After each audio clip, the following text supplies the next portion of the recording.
오늘 말씀의 제목은 무지개의 언약입니다.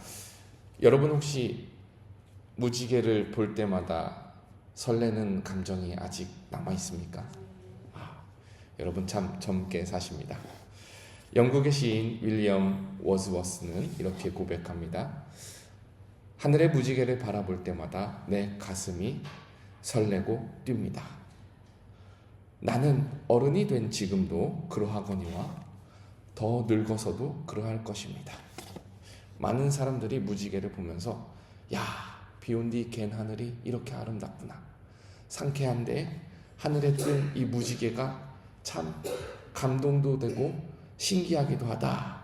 이렇게 감탄사를 연발합니다. 우리 성도들도 마찬가지지요. 무지개를 볼 때마다 하나님께서 이렇게 신비로운 걸작품을 하늘에 걸어두신다. 찬양을 합니다. 근데 우리 성도들은요, 무지개를 볼 때마다 단순히 감탄하고 하나님의 그 창조 신비를 보는 것에 그쳐서는 안 됩니다. 무지개를 볼 때마다 오늘 성경 말씀이 우리 성도님들에게 떠올라야 될 줄 믿습니다. 왜냐하면 이 무지개는요, 하나님께서 온 인류 앞에 걸어두신 증거예요. 하나님께서 이 온 인류 앞에 걸어두신 은혜의 증표이기 때문에 그렇습니다. 이 은혜는 바로 사람이 스스로 해결할 수 없는 저주에서부터 시작됩니다. 사람의 죄가 이 땅에 관영하고 악한 뿐임을 보시고 하나님께서 허탄한 마음과 한탄하는 마음으로 이 땅을 심판하십니다. 이 땅을 물로 멸하십니다. 그러면은 물로 멸하시고 물로 저주를 하시고 다시 시작하셨다면은 이 땅의 사람들이 다시 시작하니까 다시 시작하는 만큼 좋아야죠. 개과천선 되어야죠. 그런데 8장 21절 22절에 보면은 여전히 사람이 죄 가운데 살았다라는 거예요. 물의 심판이 인간을 저주하고 인간을 심판하는 것이 사람을 바꿔놓지 않았다라는 사실입니다. 그때 하나님께서 또다시 물로 심판하겠다, 또다시 물로 쓸어버리겠다 말씀하시지 아니하시고 오히려 하나님께서 다짐을 하십니다. 내가 다시는 사람으로 말미암아 땅을 저주하지 않겠다. 다시는 사람의 죄로 말미암아 이 땅을 저주하지 않겠다라고 하나님께서 약속을 하십니다. 약속을 하심과 동시에 더 큰 은혜의 언약, 더 큰 구원의 약속을 하나님께서 주십니다. 그것이 바로 무지개의 약속입니다. 오늘 본문 12절을 읽어드립니다. 하나님이 이르시되 내가 나와 너희와 및 너희와 함께하는 모든 생물 사이에 대대로 영원히 세우는 언약의 증거는 이것이라. 바로 약속의 증거가 무지개라는 말씀이죠. 또 13절에 내가 내 무지개를 구름 속에 두었나니 이것이 나와 세상 사이에 언약의 증거이니라.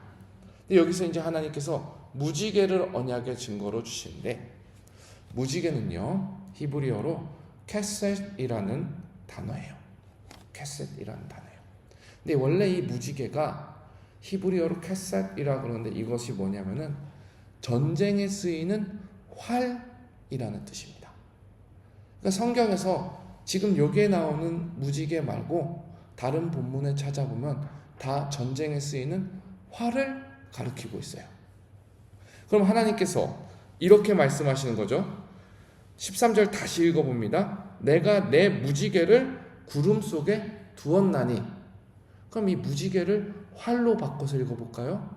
하나님께서 하나님의 활을 구름 속에 두었나니.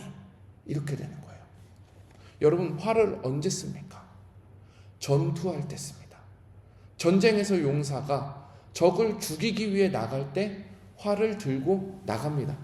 근데 하나님께서는 하나님의 활을 손에 쥐고 나아가겠다라고 말씀하시는 것이 아니라 하나님께서는 하나님의 활을 구름 속에 걸어 두겠다라고 말씀하십니다.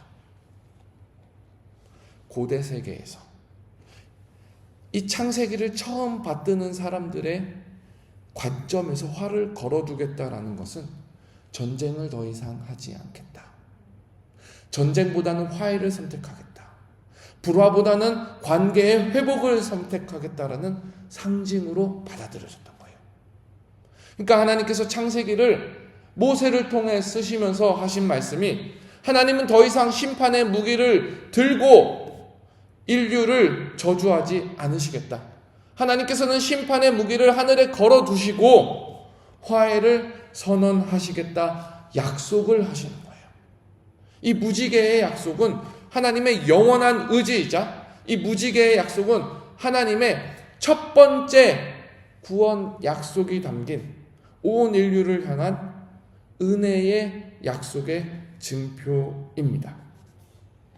그리고 더욱더 중요한 것은 무지개가 걸린 것을 보는 사람마다 그 활이 어디로 향한지 다 알 수 있습니다. 여러분 하늘의 무지개를 보신 적이 있습니까?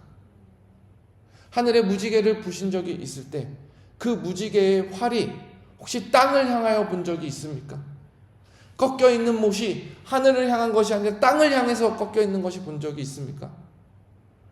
하나님께서는 활을 땅을 향하여 걸어두신 것이 아니라 하나님 자신 하늘을 향하여 걸어두셨습니다.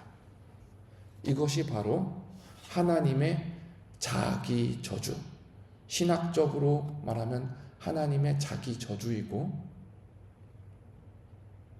우리가 알고 있는 복음적인 언어로 말하면 십자가 위에서의 독생자의 고난입니다. 우리 보고 무엇을 하라 합니까? 무지개를 보면서 16절을 보면은 무지개가 구름 사이에 있으리니 내가 보고 나 하나님과 모든 육체를 가진 땅의 모든 생물 사이에 영원한 언약을 기억하리라. 우리 보고 하라는 게 없어요. 하나님께서 무지개를 걸어두시고 하나님께서 스스로 보시겠다. 하나님께서 무지개를 보시고 하나님께서 스스로 기억하시겠다라고 말씀하십니다. 무슨 말입니까? 인간의 반역에도 불구하고 하나님께서 인간에게 책임을 지라 한 것이 아니라 하나님께서 스스로 책임을 지시겠다. 우리는 우리의 죄 때문에 죽어야 할 존재이지만 하나님께서 대신 죽을 예수 그리스도를 대신 하나님의 저주의 심판, 저주의 화를 받을 예수 그리스도를 보내시겠다라는 하나님의 약속, 하나님의 다짐이 이 무지개 언약 속에 담겨 있습니다. 그리고 이 약속은 예수 그리스도의 십자가로 말미암아 지켜졌고 완성되었습니다. 하나님께서 무지개를 통해서 무기를 내려놓으실 뿐만 아니라 마침내 자기 아들을 죽이심으로써 인간의 죄를 대신 짊어지신 사건이 완성되었습니다.